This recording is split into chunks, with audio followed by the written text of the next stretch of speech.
नमस्कार सभी दर्शकों को। ट्रू मीडिया ज्योतिष विज्ञान में आज हम बात कर रहे हैं कि एक बुद्धिजीवी वर्ग में और एक चर्चा चल रही है कि आने वाले अगले 30 सालों के अंदर भारत गुलाम होगा, क्योंकि आज दुनिया के अधिकतर देश गुलामी की ओर बहुत तेज़ी के साथ बढ़ रहे हैं और भारत भी उनमें से एक है। और यह गुलामी कहाँ से होगी? गुलामी के लिए जो वर्ल्ड बड़े बड़े बैंक हैं, जो कॉरपोरेट जगत है, यह बहुत तेज़ी के साथ देश दुनिया को गुलाम बनाया जा रहा है। जो अगर आप एक बात ध्यान से सोचिए, अगर आप किसी से कर्ज लेते हैं तो वह अपनी शर्तें लागू करता है, यह कार्य करने पड़ेंगे। उसी प्रकार से एक देश जब बड़े बड़े बैंकों से, वर्ल्ड बैंक हुए या इनसे जब कर्ज लेता है तो यह बड़े बड़े बैंक और यह बड़ी बड़ी वित्तीय संस्थाएं जो वर्ल्ड लेवल की हैं,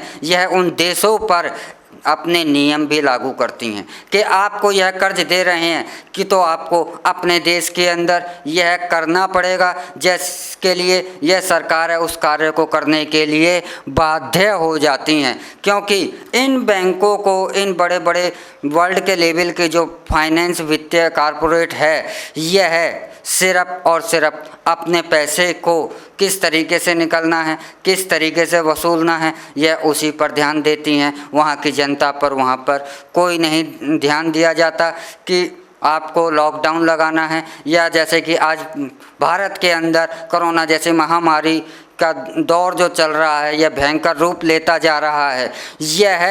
इस पर अंकुश कौन चला रहा है? WHO पैसा दे रहा है तो वहीं पर वह अपनी गाइडलाइन भी दे रहा है, उसके अनुसार ही आपको कार्य करना होगा, उसके बताए हुए सिस्टम पर ही आपको चलना होगा। यह सरकारों की एक मजबूरी है, क्योंकि उन्होंने उससे कर्ज लिया हुआ है और जब कर्ज में होता है तो वह उन्हीं के अनुसार चलती हैं। अब जैसे कि आपको यह कहा जा रहा है कि देश में मोदी जी जो हैं प्राइवेट कर रहे हैं, सरकारी कर्मचारियों को, सरकारी डिपार्टमेंटों को तेज़ी के साथ प्राइवेटकरण किया जा रहा है। अगर मोदी जी ना हो, कोई और नए भी प्रधानमंत्री आ जाए तो भी वह इसे रोक नहीं पाएगा, क्योंकि यह तो 1990 के बाद ही भारत की किस्मत में लिख दिया गया था। जब से उदारीकरण की नीति शुरू हुई थी तो यह तो हमारे किस्मत में पहले से ही लिखा गया है कि यह इसे तेज़ी के साथ ना मोदी जी बदल सकते हैं और ना कोई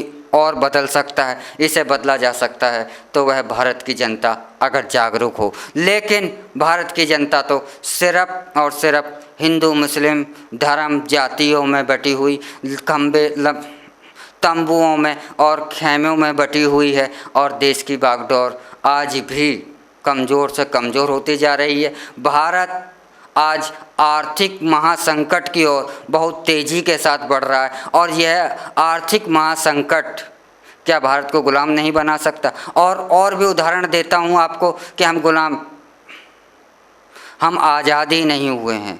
हमारे राष्ट्रपति को 2 ईसाई अवश्य ही, ईसाई इसलिए कि वैसे तो अंग्रेज हैं क्योंकि उनका ही धर्म है, तो 2 ईसाई हमारे राष्ट्रपति महोदय को राज्यसभा के अंदर मनोनीत करने पड़ते हैं। उनका मुख्य यह कार्य होता है कि वे संचालन करें। हम अपने देश के अंदर ही अपनी भाषा में न्याय नहीं मांग सकते। हमारे देश के अंदर हमारे पास दुनिया की सर्वश्रेष्ठ भाषाएं, जगत जननी भाषाएं संस्कृत है और तीसरे नंबर की भाषा आज भी हिंदी है। इतनी बड़ी विशाल और समृद्ध भाषा होने के बावजूद भी हमें अंग्रेजी में ही काम करना पड़ता है, क्योंकि यह हमारे देश की मजबूरी है, क्योंकि हम अपने देश की भाषा को नहीं कर सकते। तो बहुत से ऐसे नियम हैं जिनके कारण हम आज भी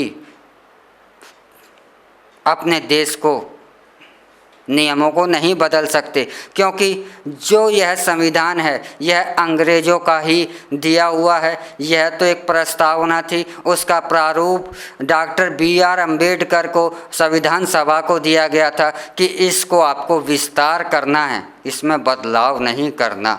तो यह कानून आज भी अंग्रेज़ों के ही चल रहे हैं। आप कोई सी भी धारा उठा लीजिए, उसका 1860 एक्ट ही आता है, वह 1860 से ही लागू हैं।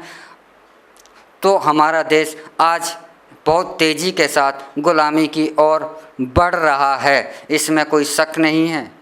तो हमें आज हर एक भारतवासी को जागना होगा, क्योंकि यह जो हमारा भारत का संविधान है, यह एक ऐसा संविधान है जो कि अंग्रेज़ों को जब यह लगने लगा था कि हमें यह भारत देश छोड़ना ही पड़ेगा, तब उन्होंने अपने नियम और कानून बना दिए थे कि हम इसे कैसे गुलाम रख सकते हैं। उसमें ही 1860 की जो शिक्षा पद्धति है, उसमें सिर्फ हमारे जो संस्कार, हमारा धर्म और हमारी जो नीतियाँ, उन्हें नहीं पढ़ाया गया। सिर्फ हमारे दिमागों में यही बैठा ला गया कि ईसाई जो है वही सर्वश्रेष्ठ है, अंग्रेजी सर्वश्रेष्ठ हैं, और मानसिक तौर पर आज हम अंग्रेजियत के ही गुलाम बने हुए हैं। और यह भी कहा जा रहा है कि यह देश 99 साल के लीज पर है, तो और अगले 70 साल हो चुके हैं, तो अगले 99 साल होते के साथ ही यह वापस इंग्लैंड के पास चला जाएगा। तो क्या हमारा देश, एक प्रश्न है कि क्या हम गुलामी की तरफ बढ़ रहे हैं? यह घोषणा नहीं, आप स्वयं ही शांति के साथ बैठ कर के विचार कीजिए और मंथन कीजिए, और एक बार हमें देश के लिए फिर से जाति, धर्म, मजहब को छोड़ करके और अपने आप को तंबुओं और खेमों में बांटने की बजाय एकजुट समृद्ध भारत बना करके हमें अपने देश की रक्षा के लिए फिर से जागना होगा। इसी के साथ हम आपसे इजाज़त लेते हैं। हर हर महादेव। भगवान भोलेनाथ सबका कल्याण करें। ओम नमः शिवाय।